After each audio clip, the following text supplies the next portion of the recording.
마테오복음 21장. 예루살렘에 입성하시다. 그들이 예루살렘에 가까이 이르러 올리브산 베파게에 다다랐을 때 예수님께서 제자 둘을 보내며 말씀하셨다.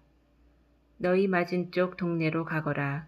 매어있는 암 나귀와 그 곁에 어린 나귀를 곧바로 보게 될 것이다. 그것들을 풀어 나에게 끌고 오너라. 누가 너희에게 무엇라고 하거든 주님께서 필요하시답니다 하고 대답하여라. 그러면 그것들을 곧 보내줄 것이다. 예언자를 통하여 하신 말씀이 이루어지려고 이 일이 일어난 것이다. 딸 시온에게 말하여라. 보라, 너의 임금님이 너에게 오신다. 그분은 겸손하시어 암나귀를, 짐발이 짐승의 새끼, 어린 나귀를 타고 오신다. 제자들은 가서 예수님께서 지시하신 대로 하였다. 그들은 그렇게 암나귀와 어린 나귀를 끌고 와서 그 위에 겉옷을 펴놓았다. 예수님께서 그 위에 앉으시자 수많은 군중이 자기들의 겉옷을 길에 깔았다. 또 어떤 이들은 나뭇가지를 꺾어다가 길에 깔았다. 그리고 앞서가는 군중과 뒤따라가는 군중이 외쳤다. 다윗의 자손께 호산나. 주님의 이름으로 오시는 분은 복되시어라. 지극히 높은 곳에 호산나. 이렇게 하여 예수님께서 예루살렘에 들어가시니 온 도성이 술렁거리며 저분이 누구냐 하고 물었다. 그러자 군중이 저분은 갈릴레아 나자렛 출신 예언자 예수님이시오 하고 대답하였다. 성전을 정화하시다. 예수님께서는 성전에 들어가시어 그곳에서 사고팔고 하는 자들을 모두 쫓아내시고 환전상들의 탁자와 비둘기 장수들의 의자를 둘러 엎으셨다. 그리고 그들에게 말씀하셨다.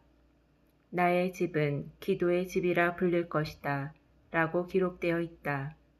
그런데 너희는 이곳을 강도들의 소굴로 만드는구나. 그때 성전에서 눈먼 이들과 절름거리는 이들이 다가오자 예수님께서는 그들을 고쳐주셨다. 수석 사제들과 율법학자들이 예수님께서 일으키신 기적들을 보고 또 성전에서 다윗의 자손께 호산나 하고 외치는 아이들을 보고 불쾌해하며 예수님께 저 아이들이 무엇라고 하는지 듣고 있소 하였다. 예수님께서 그들에게 말씀하셨다. 그렇다. 당신께서는 아기들과 젖먹이들의 입에서 찬양이 나오게 하셨습니다. 라는 말씀을 너희는 읽어본 적이 없느냐? 예수님께서는 그들을 두고 성을 나와 베타니아로 가시어 그곳에서 밤을 지내셨다. 무화과 나무를 저주하시다. 예수님께서는 새벽에 성 안으로 되돌아가실 때에 시장하셨다. 마침 길가에 있는 무화과 나무 한 그루를 보시고 가까이 가셨다. 그러나 잎사귀 밖에는 달리 아무것도 보이지 않았으므로 그 나무를 향하여 말씀하셨다. 이제부터 너는 영원히 열매 맺는 일이 없을 것이다. 그러자 나무가 즉시 말라버렸다. 제자들이 그것을 보고 놀라서 어째서 무화과 나무가 즉시 말라버렸습니까? 하고 물었다. 예수님께서 그들에게 대답하셨다. 내가 진실로 너희에게 말한다. 너희가 믿음을 가지고 의심하지 않으면 이 무화과 나무에 일어난 일을 할 수 있을 뿐만 아니라 이 산더러 들려서 저 바다에 빠져라 하여도 그대로 이루어질 것이다. 그리고 너희가 기도할 때에 믿고 청하는 것은 무엇이든지 다 받을 것이다. 예수님의 권한을 문제 삼다. 예수님께서 성전에 가서 가르치고 계실 때 수석 사제들과 백성의 원로들이 예수님께 다가와 말하였다.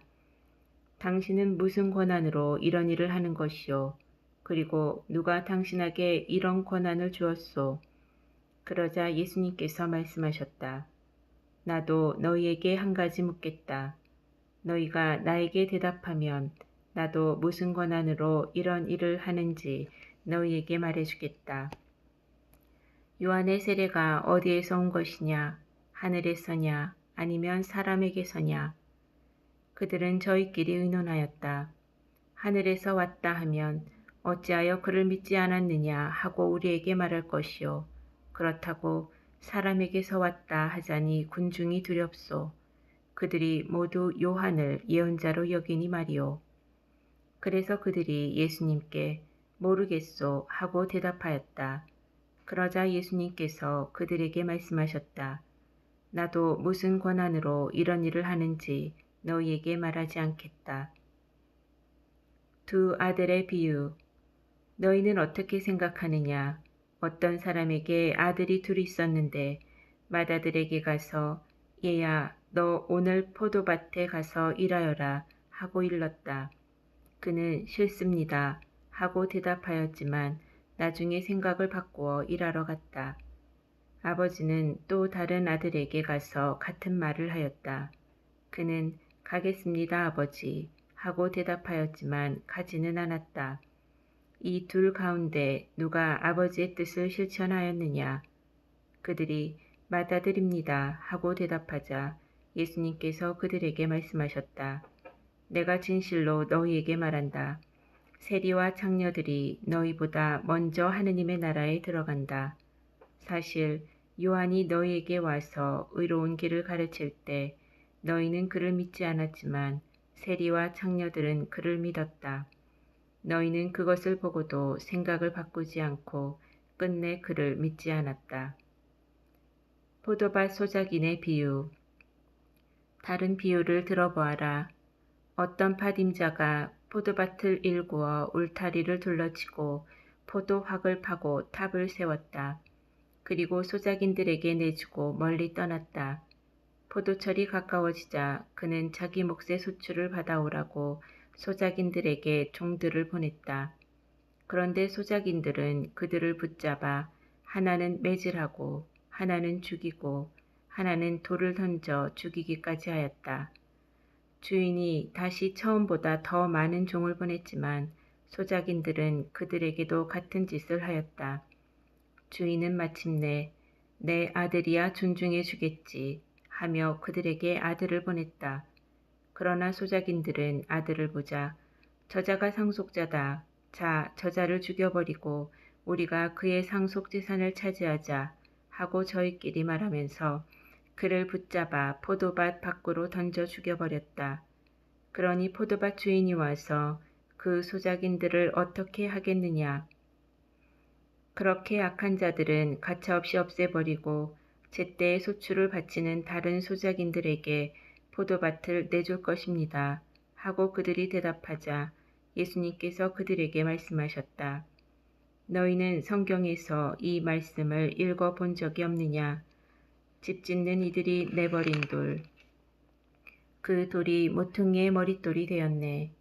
이는 주님께서 이루신 일, 우리 눈에 놀랍기만 하네. 그러므로 내가 너희에게 말한다. 하느님께서는 너희에게서 하느님의 나라를 빼앗아 그 소출을 내는 민족에게 주실 것이다. 그리고 그 돌 위에 떨어지는 자는 부서지고 그 돌에 맞는 자는 누구나 으스러질 것이다.